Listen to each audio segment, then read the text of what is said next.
Ang Panginoon ay darating, ang pag-ibig niya ay magniningning. Sa harap ng altar, kami lumalapit, umaawit ng masayang papuri. Buksan ang kandila ng buhay, ang liwanag sa paghihintay. Sa pagdating ni Jesus, naway pagpalain, ito ang aming dalangin. Ang Panginoon ay darating, ang pag-ibig niya ay magniningning. Sa harap ng altar, kami lumalapit, umaawit ng masaya papuri. Ang pag-ibig niya ay magniningning. Sa harap ng altar, kami lumalapit, umaawit ng masayang papuri. Sa harap ng altar, kami lumalapit, umaawit ng masayang papuri. Sa ngalan ng Ama, ng Anak, at ng Espiritu Santo. Amen. Sumainyo ang Panginoon. At sumaiyo rin. Mga kapatid, tayo ay nasa pang-anim ng araw ng ating Misa de Gallio, Simbang Gabi. Tayo din ay nasa pang-apat ng linggo ng panahon ng Adviento, kung saan sinindihan natin ang kandila na nagsisimbolo o tanda ng pag-ibig o pagmamahal. Aminin natin minsan, nawawalan tayo ng ganang magmahal. Maaaring ito ay dahil hindi malinaw sa atin kung ano ang pagmamahal. Marahil dahil mali ang ating ginagawa sa ating pagmamahal. Kala natin ang pagmamahal ay pagkuha, pagtanggap lang. Pero ang tunay na nagmamahal ay nagbibigay at nag-aalay. Maaaring ang iba ay magsasabi at magrereklamo na bigay lang sila ng bigay pero wala silang natatanggap. Kaya sila ay natutuyo. Kaya sila ay nauubos. Kaya sila ay nanghihina. Pero kapatid, paalaala, habang buhay ka, ikaw ay palaging nakakatanggap ng buhay, ng pagpapala, ng grasya galing sa Diyos. Ikaw ay unang minahal ng Diyos. Kaya naman, sana pagpatuloy mong pagmamahal mo sa iba. Sa mga pagkakataon na kung saan naging makasarili tayo sa ating pagmamahal. Sa mga pagkakataon na kung saan wala tayong ibang inisip kung hindi tayo lang. Sa mga pagkakataon na kung saan gusto nating magmahal pero nakasakit tayo sa iba. Aminin natin ang ating mga kasalanan at pagkukulang para minsan pa tayo ay makitang karapat-dapat makatanggap sa mga banal na misteryo. Inaamin ko Sa makapangyarihang Diyos at sa inyo, mga kapatid, na lubha akong nagkasala sa isip, sa salita, sa gawa at sa aking pagkukulang. Kaya isinasamo ko sa mahal na Birheng Maria, sa lahat ng mga anghel at mga banal, at sa inyo, mga kapatid, na ako'y ipanalangin sa Panginoong ating Diyos. kawan tayo na makapangyarihang Diyos, patawarin tayo sa ating mga kasalanan, patnubayan tayo sa buhay na walang hanggan. Amen.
Manalangin tayo. Ama naming makapangyarihan, kasihan mo kami ng iyong pagmamahal upang kaming nakabatid sa pagbabalita ng anghel tungkol sa pagkakatawang tao ng anak mo ay makapakinabang sa kanyang pagpapasakit at sa pagkamatay sa krus sa pagsapit namin. Sa pagkabuhay niya sa langit, sa pamagitan niya kasama ng Espiritu Santo, magpa sa walang hanggan. Amen.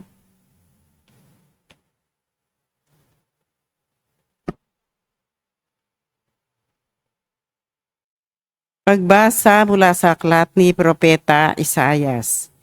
Noong mga araw na iyon, ipinasabi ng Panginoon kay Akas, "Humingi ka sa akin ng palatandaan, maging sa kalaliman ng Siol o sa kaitaasan ng langit."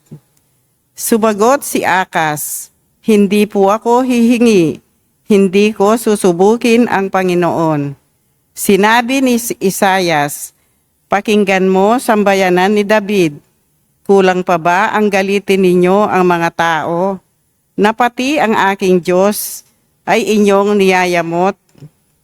Kaya nga't ang Panginoon na rin ang magbibigay ng palatandaan, maglilihi ang isang dalaga at manganganak ng lalaki, at ito'y tatawaging Emmanuel." Ang salita ng Diyos. Salamat sa Diyos.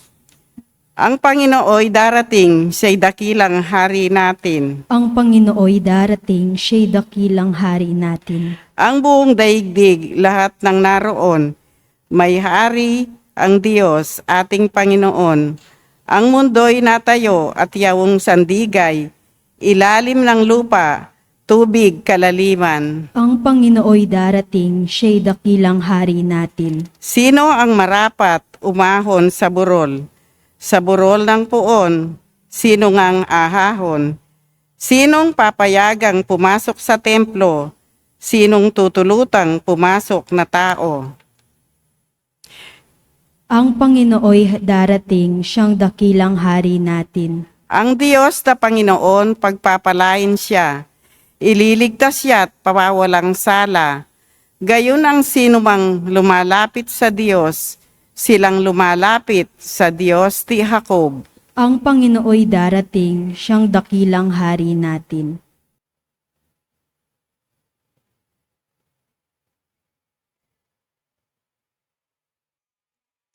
Pagbasa mula sa sulat ni Apostol San Pablo sa mga taga-Roma. Mula kay Pablo na alipin ni Kristo Jesus, tinawag upang maging apostol at hinirang upang mangaral ng mabuting balita ng Diyos. Sa inyong lahat na minamahal ng Diyos, na nangariyan sa Roma, na tinawag upang maging mga banal. Sumainyo nawa ang pagpapala at kapayapaan mula sa Diyos na ating Ama at sa Panginoong Hesukristo. Ang mabuting balitang ito na ipinangako niya noon, panguna sa pamamagitan ng mga propeta at nasasaad sa mga banal na kasulatan, ay tungkol sa kanyang anak, ang ating Panginoong Hesukristo, sa kanyang pagiging tao. Siya'y ipinanganak mula sa lipi ni David at sa likas na kabanalan ng kanyang espiritu. Ipinahayag siyang anak ng Diyos sa pamamagitan ng makapangyarihang gawa ang kanyang muling pagkabuhay. Sa pamamagitan niya, tinanggap namin sa Diyos ang kaloob ng maging apostol upang ang lahat ng bansa ay akayin sa pananampalataya at pagsunod sa Kanya. Kabilang din kayo sa mga tinawag na maging tagasunod ni Hesu Kristo. Ang salita ng Diyos. Salamat sa Diyos. Alleluia, alleluia, alleluia. Alleluia, alleluia.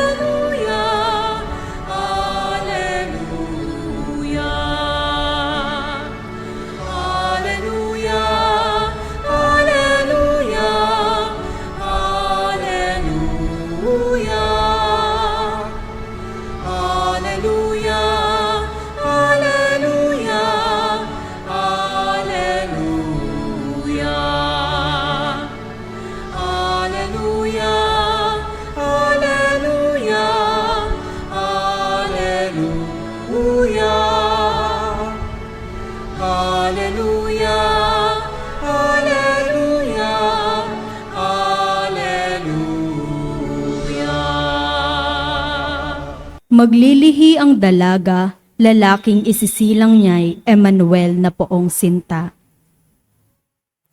Sumainyo ang Panginoon. At sumaiyo rin. Ang mabuting balita ng Panginoon ayon kay San Mateo. Papuri sa iyo, Panginoon. Ganito ang pagkapanganak kay Heso Kristo. Si Maria na kanyang ina at si Jose ay nakatakdang magpakasal. Ngunit bago sila nakasal, si Maria ay natagpo ang nagdadalang tao. Ito'y sa pamagitan ng Espiritu Santo. Isang taong matuwid itong si Jose na kanyang magiging asawa.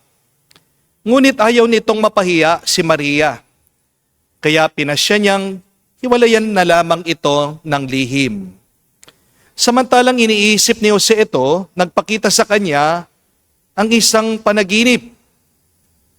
Samantalang iniisip ni Jose ito, nagpakita sa kanya sa isang panaginip ang isang anghel ng Panginoon. Sabi nito sa kanya, Jose, anak ni David, huwag kang matatakot na tuluyang pakasalan si Maria, sapagkat siya'y naglihi sa pamagitan ng Espiritu Santo. Manganganak siya ng isang lalaki, at ito'y pangangalanan mong Jesus, sapagkat siya ang magliligtas sa kanyang bayan sa kanilang mga kasalanan. Nangyari ang lahat ng ito upang matupad ang sinabi ng Panginoon sa pamamagitan ng propeta. Maglilihi ang isang dalaga at manganganak ng isang lalaki. At tatawagin itong Emmanuel. Ang kahulugay, kasama natin ang Diyos. Na magising si Jose, sinunod niya ang utos ng anghel ng Panginoon. Pinakasalan niya si Maria. Mga kapatid, ang mabuting balita ng ating Panginoon. Pinupuri ka namin, Panginoong Heso Kristo. Magandang araw po muli sa inyong lahat. Magandang araw po. Kumusta po kayo? Sana po kayo ay nasa mabuting kalagayan. Mga kapatid, meron daw pong 5 tips para tumagal daw po ang pagsasama ng mag-asawa. Unang-una po, tandaan niyo po ha, kayong mga mister, dapat palaging tama si Mrs. Amen? Kahit na nagkamali siya, tama pa rin siya. Amen? Pangalawa pong tip, dapat po palaging magpasori kay Mrs. Kahit na tama po kayo, kayong mga mister, magpasori palagi kay Mrs. Wag niyo pong hahayaan na si Mrs. ang magpasori sa inyo. Ha? Pangatlo po, ang pera ni Mrs., pera ni Mrs.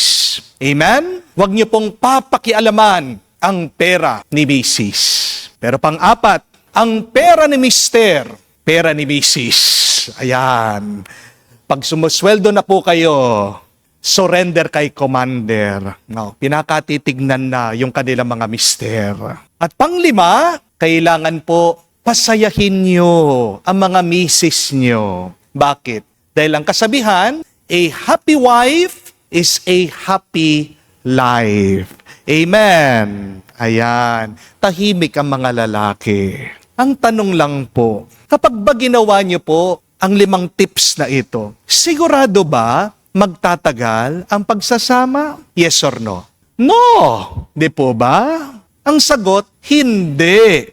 Baka nga agad maghiwalay ang mag-asawa kung gagawin niyo po ito. Kasi one-sided lang. Hindi po ba? Ang tanong, ano bang gagawin para magtagal ang samahan? Maaaring ang iba po sa inyo ang isasagot ay, kailangan palaging magmahalan. Amen? Love is the answer. Love is the solution for a long and happy relationship. Amen? Pero, baka hindi po alam na marami sa inyo ito. Marami ding nagkakahiwalay. Pero kung tatanungin mo sila, nagmamahalan naman sila. Mahal ko ang asawa ko, pero hindi ko na kaya. Kailangan na naming maghiwalay. Kailangan na naming tigilan ito. Meron din po akong alam, mga pari na lumabas sa pagkapari. Mahal nila ang Diyos, mahal nilang bukasyon nila. Pero tumigil sila, lumabas sila. Meron din po mga nag-quit sa kanilang trabaho. Pero kung tatanungin mo sila, mahal naman nila yung kanilang ginagawa. Mahal naman nila yung mga katrabaho nila. At marami din po ang nagmamahal sa ating bansa. Pero umaalis sa ating bansa, nangingibang bansa, nagtatrabaho sa ibang bansa. Mahal nila ang Pilipinas, pero iniiwan ang Pilipinas.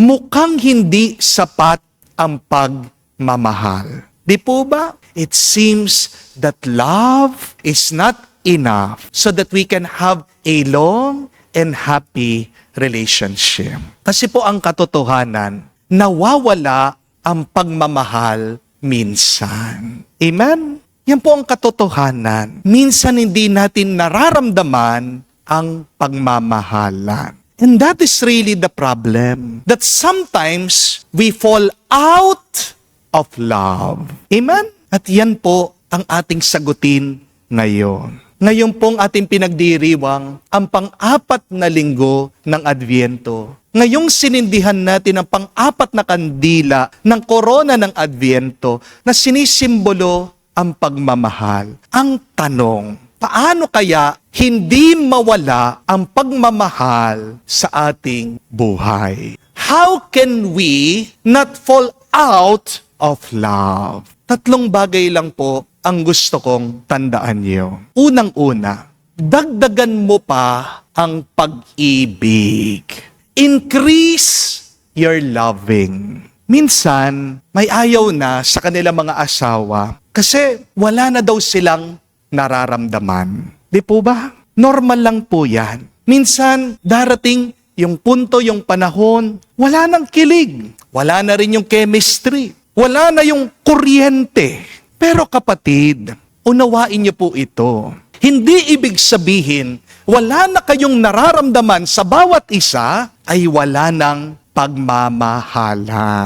Kapag po matagal kang nakaupo, di ba nangangala yung paa mo? Wala kang maramdaman. Ibig ba sabihin, wala na yung paa mo? Pag wala nang nararamdaman, yung iyong paa dahil matagal kang nakaupo, nangalay ito, puputulin mo na ba? Hindi. Temporary lang yun. We have to understand that love is really not a feeling. Amen? But rather, love is a decision to share your life. Love is also a decision to trust the other. And love is really a decision that you want the other to have a better life. Amen? And separation or divorce is not the solution when you do not feel any love anymore. Tingnan niyo po ang Diyos sa Ebanghelyo. Pinigilan niya si Jose na makipaghiwalay kay Maria. Ang pakikipaghiwalay dahil wala ka nang nararamdaman ay para bang pagbibenta ng sasakyan dahil wala na itong gasolina. Pakaisipin niyo po yun. Kapag wala ng gasolina ang sasakyan, ano kailangan mong gawin? Dekargahan mo, pumunta ka sa gas station, para pag nagkaroon na ng gasolina, ng diesel, umandar muli ito. Di po ba? Ganyan sa ating mga ugnayan at relasyon. Kung wala ka nang nararamdaman, dagdagan mo pa ng kabutihan ng pag-ibig. Ang kasabihan nga po, ang pagmamahalan ay parang hardin. Kung gusto mong makapitas, makakuha ng bunga, kailangan ka munang magtanim. You cannot reap what you do not sow. Amen? Ang pagmamahalan din po, mga kapatid, tandaan nyo ito ha, ito din po ay parang isang bangko. Kung gusto mong maka-withdraw, anong kailangan mong gawin? Mag-deposit ka muna.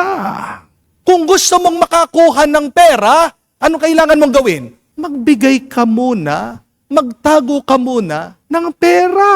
Amen? Makakaya nawawalan ka ng gana kasi withdraw ka na ng withdraw. Nagdidemand ka na ng didemand. Kuha ka na ng kuha. Wala ka naman dinideposit na pag-ibig o o mabuti? Di po ba? Balikan niyo po ang kwento. Balikan niyo ang mabuting balita para hindi makipaghiwalay si Jose kay Maria. Binigyan siya ng panaginip ng Panginoon. The principle here is, before you can receive, before you can get, you must give. Amen? Kaya nga po, kung gusto nyong tratuhin kayo bilang hari sa inyong pamilya, lalong-lalo na ng misis nyo, dapat tratuhin mo muna siya bilang reyna ng pamilya nyo. Naunawaan niyo po ba? Treat your wife like a queen. Then, she will treat you like a king. Maganda pong pagnilayan ito. Ano bang binabahagi kong mabuti sa aking relasyon, sa aming samahan? O baka puro na lang sama ng loob ang aking binibigay? O baka din naman, napaka-demanding ko. Baka naman kuha lang ako ng kuha. Kaya naman, natutuyo na ang aking minamahal. Kapatid, hindi mawawala ang pagmamahalan kung araw-araw dinadagdagan mo yan ng mabuti. Kung binibigyan mo yan ng pag-ibig. Pero pangalawa, bawasan niyo po ang bangayan so that your love would last long and happy. Decrease your issues. Alam niyo po ba kung bakit nawawala ng pag-ibig ang bawat isa? Kasi merong hinanakit ang bawat isa. Bakit may hinanakit ang tao? Kasi merong problema na dapat sinara hanggang ngayon bukas pa rin. Merong problema na dapat tapos na, planchado na, hanggang ngayon gusot pa. Ang mga usually po na nawawala ng amor sa bawat isa ay yung mga matagal nang nagsasama. Mabibigla kayo. Yung mga pumupunta po dito sa parokya na sinasabing ayaw na, hiwalayan na lang. 25 years na mag-asawa. 20 years nang nagsasama. Minsan po merong 35 years. Ang tagal na mag-asawa sila. Bakit gustong magkahiwalay? Kasi nagsawa na. Paulit-ulit na lang kasi yung problema, walang nagbabago. At hindi nalulutasan yung kanilang problema. Kapag nag-uusap sila, hindi maayos ang kanilang usapan. Mga kapatid, bago man lumaki ang problema, solusyonan nyo na habang maaga. Amen? Ang cancer po, hindi naman talaga lalalayan. Kung habang maaga, habang maliit, ay gagamutin mo na. Di po ba? At ganyan din po, hindi mawawala ang pagmamahalan kung maaga pa lang inaayos nyo na. Kaya nga po, palagi ko sinasabi sa aking mga kinakasal, oo, mag-away kayo, pero huwag kayong matutulog na galit. Huwag nyong hahayaan na lumipas ang gabi, dumating ang umaga, nandyan pa rin ang problema. Kapag hindi nyo pinansin ang problema, lalakihan yan ang magiging cancer, panira ng inyong relasyon. Amen? Kaya tignan niyo po sa ating mabuting balita. Umpisa pa lang ng kwento. Gumawa na agad ng paraan ang Diyos. Kinausap niya si San Jose. Kaya naiwasan ang paghihiwalay. Ang problema ng napakarami kasi sa atin, mahilig magpatagal ng usapan. Di po ba? Matigas ang ulo, matigas ang puso. Tanungin mo ang sarili mo, kapatid. Ano bang issue o problema na matagal na dapat pinag-usapan niyo? Ano ba yung mga problema na dapat ngayon tapos na? Ano ba yung mga pagkukulang na kailangan niyong patawarin sa bawat isa? Mahirap pong tumubo ang pagmamahal kapag tumigas na at naging bato ang ating mga puso. Tandaan niyo po yan. Third and last, for love to last, you must not only fight for it, but you must surrender. Palagi nating naririnig yan pampakilig. Ang tunay na pagmamahal ay pinaglalaban. Kahit na anong mangyari, paglalaban kita, ganyan kita kamahal. Pero, may nakakalimutan po tayo. Ang tunay na pagmamahal din ay dapat merong pagsuko. Kung puro kalaban, masusugat ka, mapapagod ka, at masasaktan ka. Amen? Matuto ka namang sumuko para maging payapa ang iyong puso. Kapag hindi ka sumusuko, hawak-hawak mo lahat, bukat-bukat mo lahat ng bigat ng buhay. Sometimes the best thing that you can decide today is to just surrender. Amen? Meron pong napakagandang kwento tungkol sa isang manok at isang baboy. Nakatira po sila sa Amerika. Habang kumakain po sila doon sa bukid, meron pong isang bus na dumaan. At pagdaan po ng bus, doon po sa side nito sasakyan, meron pong advertisement. Nakalagay po ang larawan ng itlog at ng bacon. At ang sabi, The Great American Breakfast. Napatingin po itong manok at baboy. At napakasaya, excited po itong manok. Sabi niya sa baboy, uy, tingnan mo, sikat na tayo. Pero ito pong baboy, malungkot. At anong sabi niya? Mabuti ka pa. Ikaw, nagbibigay ka lang ng itlog. Pero ako, para magkaroon ng bacon, kailangan kong isakripisyo ang aking buhay. Sumagot naman po itong manok, sabi niya, oo, nagbibigay nga ako. Pero kung tutuusin mo, mas gusto ka pa rin ng mga tao kesa sa akin. O nga naman po, no? Kung papipiliin po kayo, anong mas gusto nyo? Itlog o bacon? Ano po? Bacon! Di po ba? Anong masuunahin mo? Nakita mo, itlog o chicharon?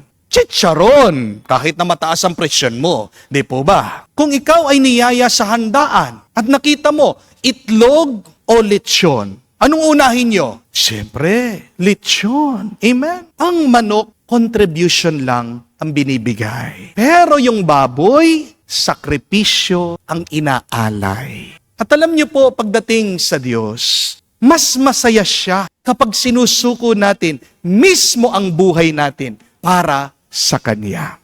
Yes, God may be interested with your contributions. But remember, God is more happy with your sacrifices. God is waiting for you to surrender your life. Baka kaya wala nang pagmamahalan sa inyo kasi nagbibigay ka lang pero walang pag-aalay ng buong buhay mo. Sa bagay, pwede naman po na magbigay ng perang mister niya sa kanyang misis, sa kanyang pamilya. Pero pagdating ng gabi, iba na ang kanyang inuuwian. Maraming ganyan.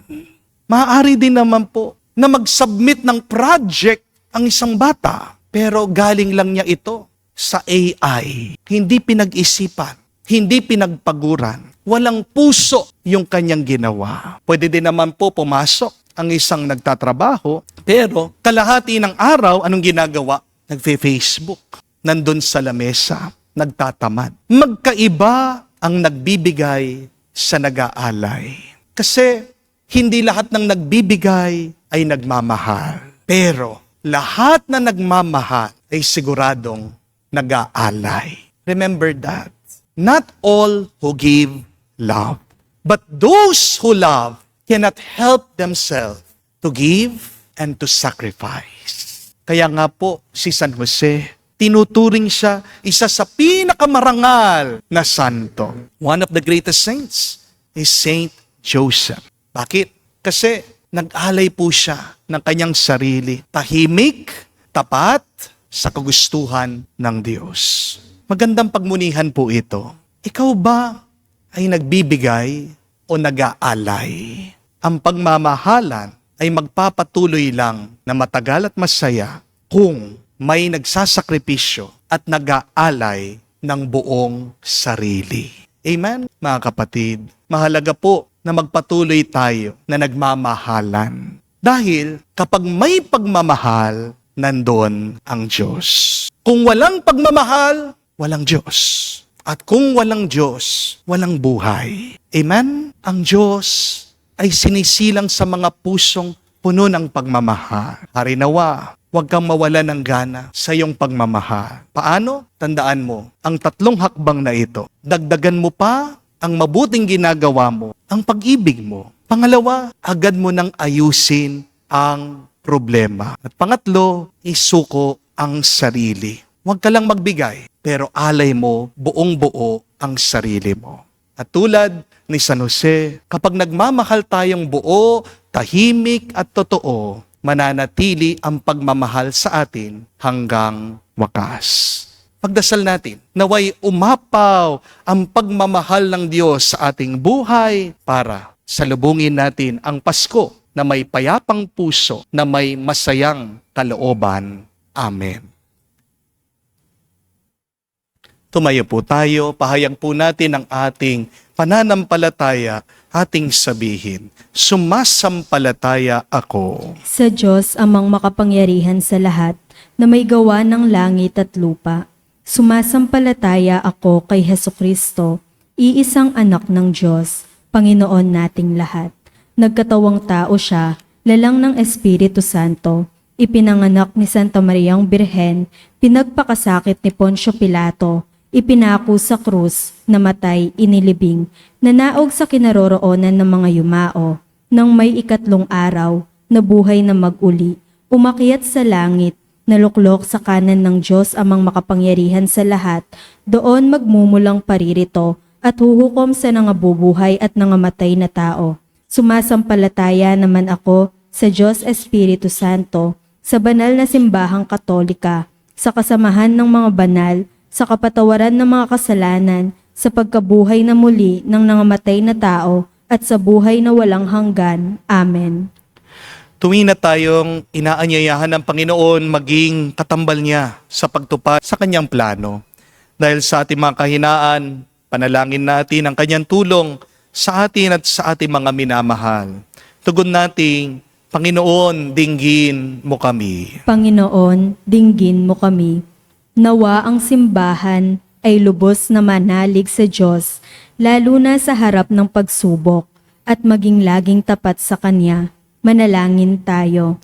Panginoon, dinggin mo kami. Nawa lahat ng nanunungkulan sa simbahan ay makapagbigay ng magandang halimbawa ng pakikipagtulungan sa pagtupad ng plano ng Diyos. Manalangin tayo. Panginoon, dinggin mo kami. Nawa ang mga nagdurusa ay makatagpo sa pakikiisa ng kanilang mga kamag-anak at mga kaibigan ng kailangan nilang lakas para sa pag-ayon sa plano ng Diyos para sa kanila. Manalangin tayo. Panginoon, dinggin mo kami. Sa katahimikan po ng ating puso, sabihin natin sa Diyos ang ating mga personal na pangangailangan.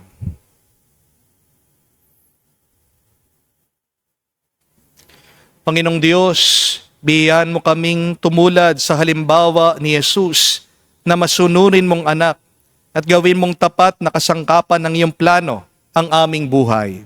Ikaw na nabubuhay at nagahari magpa kailanman. Amen.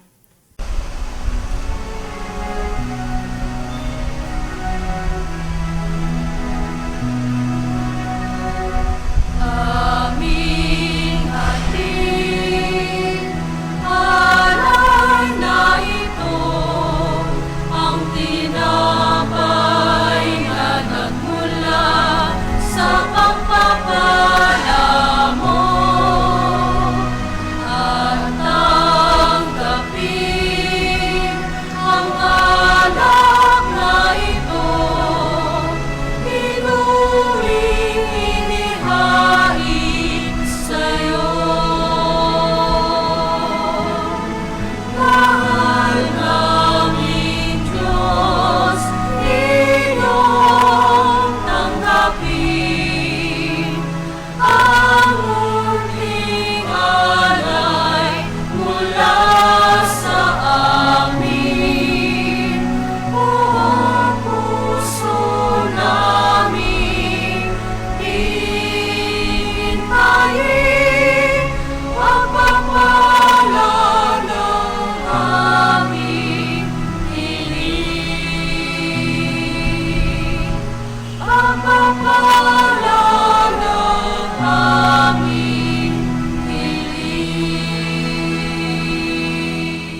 Manalangin kayo mga kapatid, para ng ating mga paghahain ay kalugdan ng Diyos amang makapangyarihan. Tanggapin nawa ng Panginoon itong paghahain sa iyong mga kamay, sa kapurihan niya at karangalan, sa ating kapakinabangan at sa buong sambayanan niyang banal.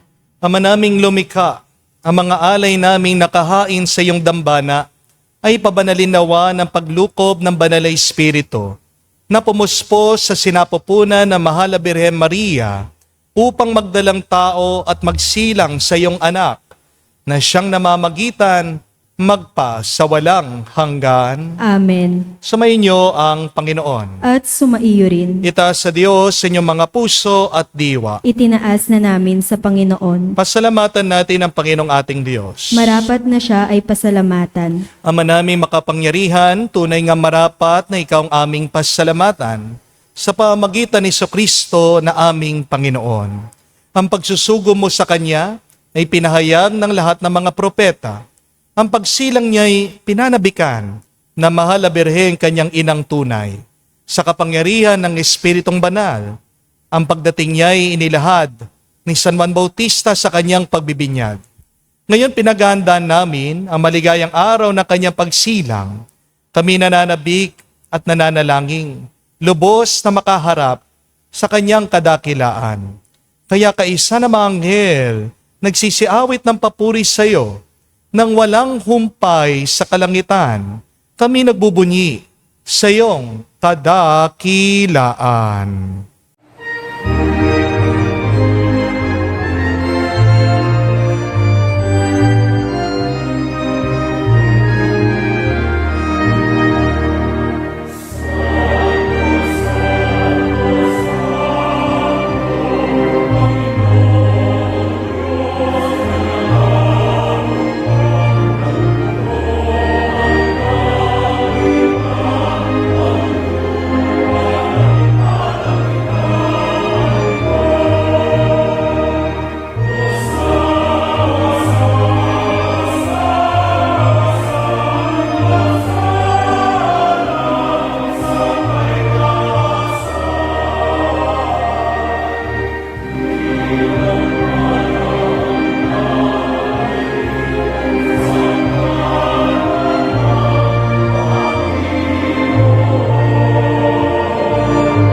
Ama naming banal, ikaw ang buka ng tanang kabanalan. Kaya't sa pamagitan ng iyong Espiritu, gawin mong banal ang mga kaloob na ito upang para sa amin maging katawan at dugo ng aming Panginoong Heso Kristo. Bago niya pinagtiis ang kusang loob na maging handog, hinawakan niyan tinapay, pinasalamatan kanya, pinaghati-hati niya iyon, inabot sa kanya maalagad at sinabi, tanggapin ninyong lahat ito at kanin. Ito ang aking katawan, na ihahandog para sa inyo.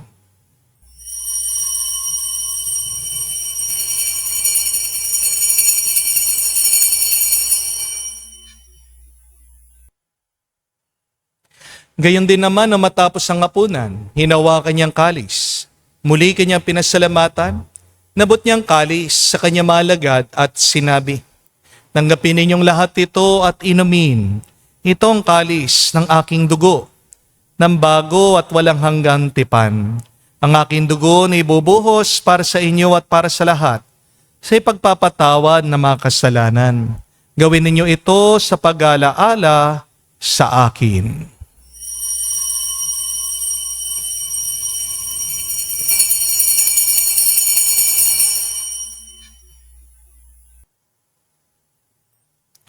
Ang misteryo ng pananampalataya.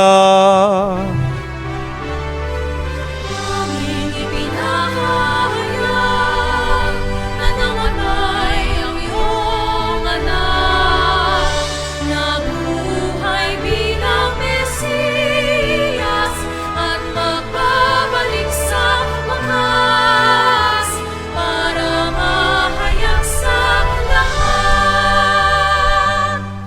Ama, ginagawa namin ngayon ang pag-aalaala sa pagkamatay muling pagkabuhay ng iyong anak.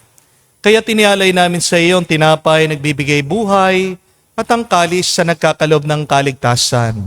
Kami nagpapasalamat dahil kami ang minarapat na tumayo sa harap mo para maglingkod sa iyo.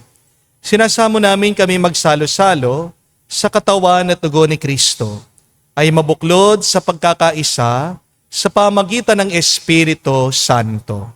Ama, lingapin mong iyong simbahan, laganap sa buong daigdig. Puspusin mo kami sa pag-ibig. Kaisa ni Leon, ang aming Santo Papa, si Florentino, aming Arsobispo, at ng Tanang Kaparian. Alalahanin mo rin ang aming mga kapatid na nahimlay. May pag-asang sila'y muling mabubuhay.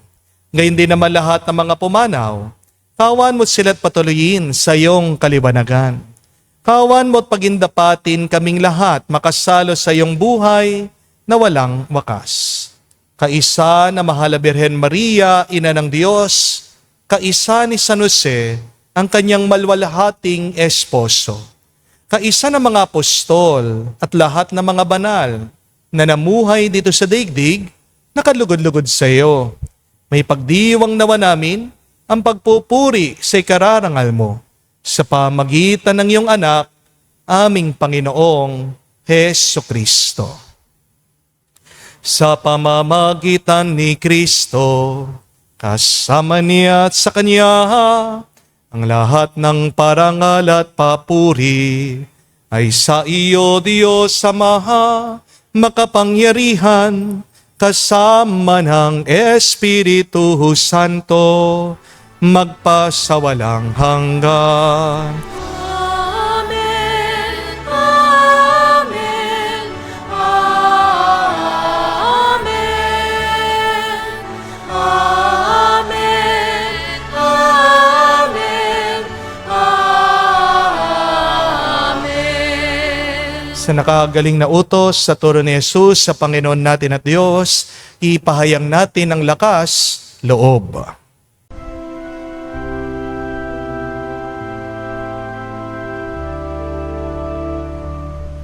Ama namin, sumasalangit ka, sambahin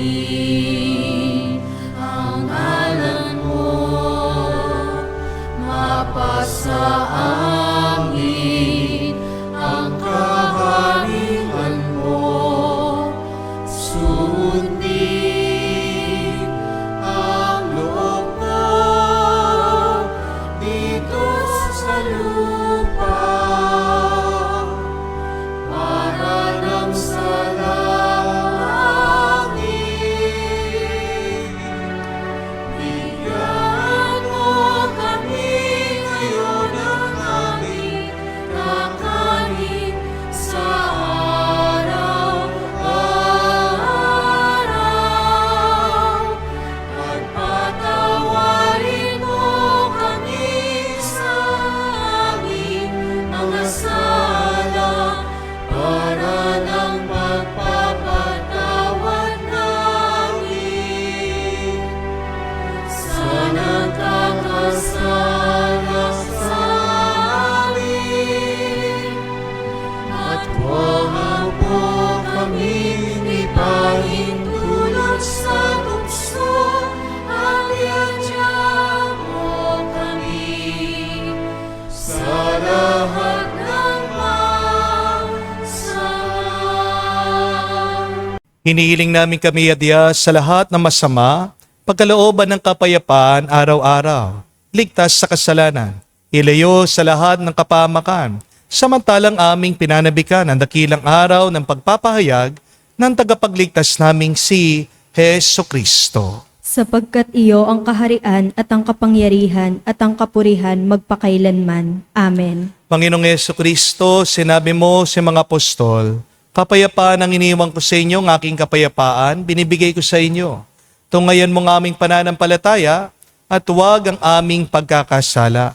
Pagkalooban mo kami ng kapayapaan at pagkakaisa ayon sa iyong kalooban, kasama ng Espiritu Santo, magpa sa walang hanggan. Amen. Kapayapaan ng Panginoon ay laging sumainyo. At sumaiyo rin. Magbigayan po tayo ng kapayapaan sa bawat isa. Peace with you po. Kapayapaan po sa inyong lahat. Kordero ng Diyos na nag-aalis ng mga kasalanan ng sanlibutan, maawa ka sa amin. Maawa ka sa amin. Kordero ng Diyos na nag-aalis ng mga kasalanan ng sanlibutan, maawa ka sa amin. Maawa ka sa amin. Kordero ng Diyos na nag-aalis ng mga kasalanan ng sanlibutan, ipagkaloob mo sa amin ang kapayapaan.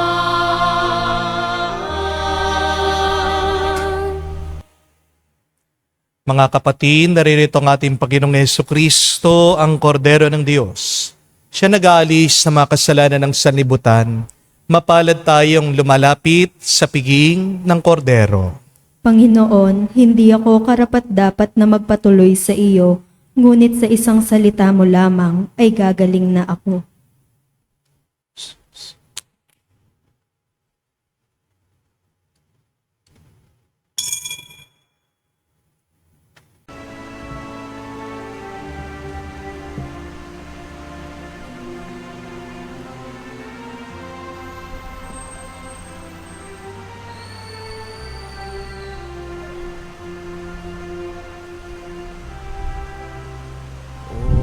Kay gulo ng mundo, hirap, sakuna at lungkot, kaya't sama-sama tayong manalangin dahil darating na ang Pasko. Panginoon, halina at pumarito ka. Sagipin mo ang bayan, ikaw ang pag-asa, gabay ng mga mahihirap. Panginoon, iligtas mo ang iyong bayan. Di ba't kay saya dapat ng Pasko kung bawat pamilya ay buo? Kaya't idalangin natin ang bawat tahanan bago sumapit ang Pasko. Panginoon, halina at pumarito ka. Sagipin mo ang bayan, ikaw ang pag-asa.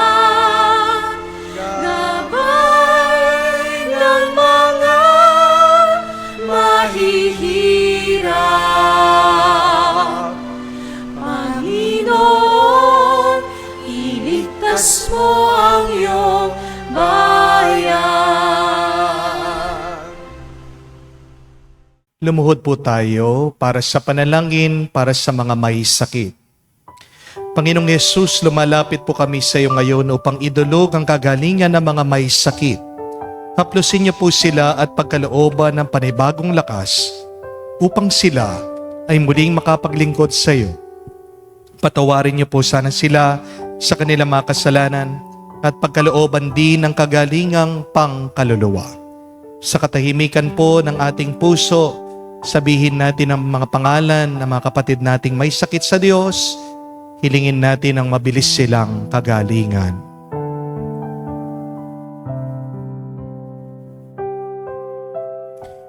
Niining namin ito sa ngalan ni Kristo, aming Panginoon.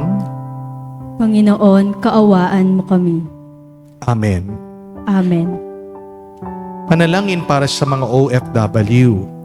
Ama, pinapanalangin namin sa iyo ang natatanging kahilingan ng lahat ng mga nagtatrabaho sa ibang bansa. Tulungan mo sila bawat sandali ng kanilang buhay habang nasa ibang bansa. Palakasin mo sila kapag pinanghihinaan sila ng kalooban. Pagalingin mo sila tuwing nagkakasakit. Paluin mo sila kapag nalulungkot sila. Ilayo mo sila sa anumang masama at kapahamakan upang magpatuloy sila lagi sa kanilang buhay. Mapahalaga nawa ng kanilang mga pamilya ang bawat sakripisyo nila sa ibang bansa upang wag masayang ang kanilang pagpapagal. Kaawaan at pagkalooban mo ng biyaya ang lahat ng mga OFW dahil sa iyo lamang aasa at wala ng iba pa.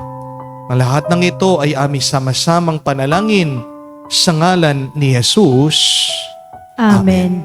Banal na mukha ni Jesus. Kaawaan mo kami. Tumayo po tayo. Manalangin tayo. Ama namin mapagmahal, aming pinagsaluhan ang piging na nagbibigay buhay habang papalapit ang dakilang kapistahan ng Pasko. Lalo nawa kaming makinabang na may pananabik sa pagiging marapat sa pagdiriwang sa pagsilang ng anak mo na siyang namamagitan magpa sa walang hanggan. Amen. Muli po, mga kapatid, hindi po ang paghihiwalay o diborsyo ang sagot kapag wala na kayong nararamdaman na pagmamahal sa inyong asawa o sa inyong pamilya.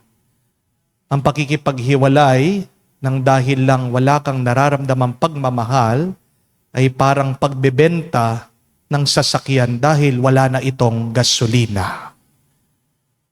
Kung walang gasolina, pakargahan mo ng gasolina.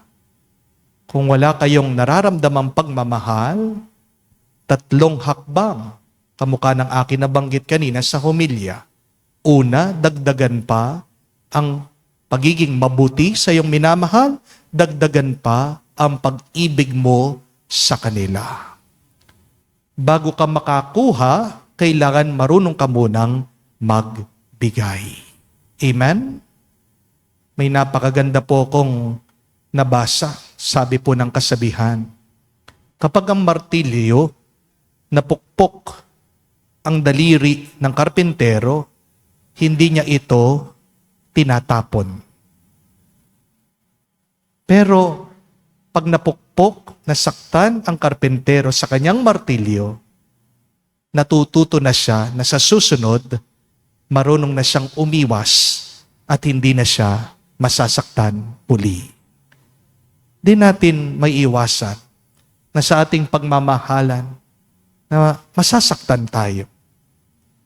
Pero pag nasaktan ka, huwag mong tatapon ang nakasakit sa iyo, huwag mong iiwan ang nakasakit sa iyo. Patawarin niyo sila. Isa ding uri yan ng pagmamahal. Pinakamataas na uri ng pagmamahal, ang pagpapatawad. But secondly, pangalawa, kailangan pag-usapan nyo na, tapusin na anuman ang inyong problema. Plantsahin anuman ang gusot ng inyong relasyon.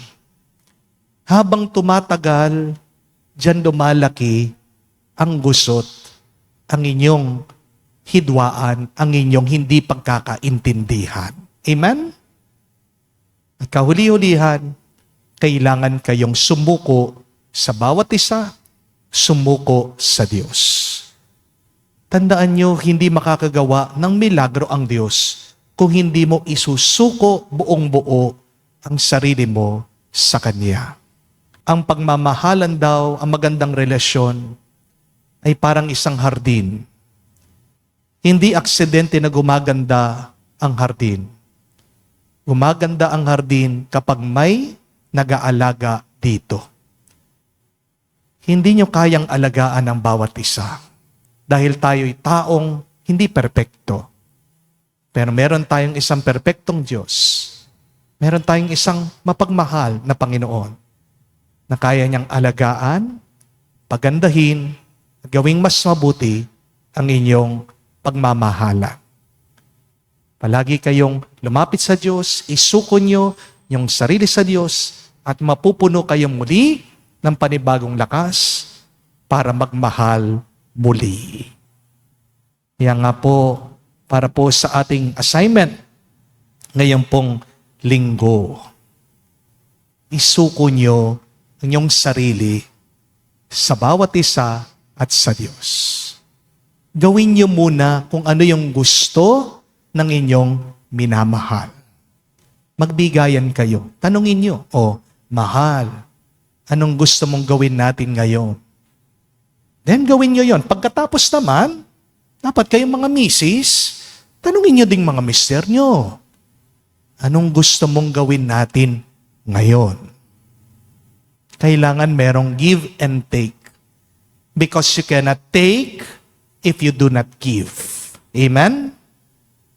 Harinawa, sa mga hakbang na ito, mas sumarap pa, mas gumanda ang inyong pagmamahalan. Dahil kung nasaan ang pagmamahal, nandoon ang Diyos. Sumainyo ang Panginoon. At sumaiyo rin. At kay basbasan ng Diyos, makapangyarihan sa lahat, sa ngalan ng Ama, ng Anak, ng Espiritu Santo, Amen. ang ating misa'y natapos na. Umayo kayo sa kapayapaan ni Kristo. Salamat sa Diyos.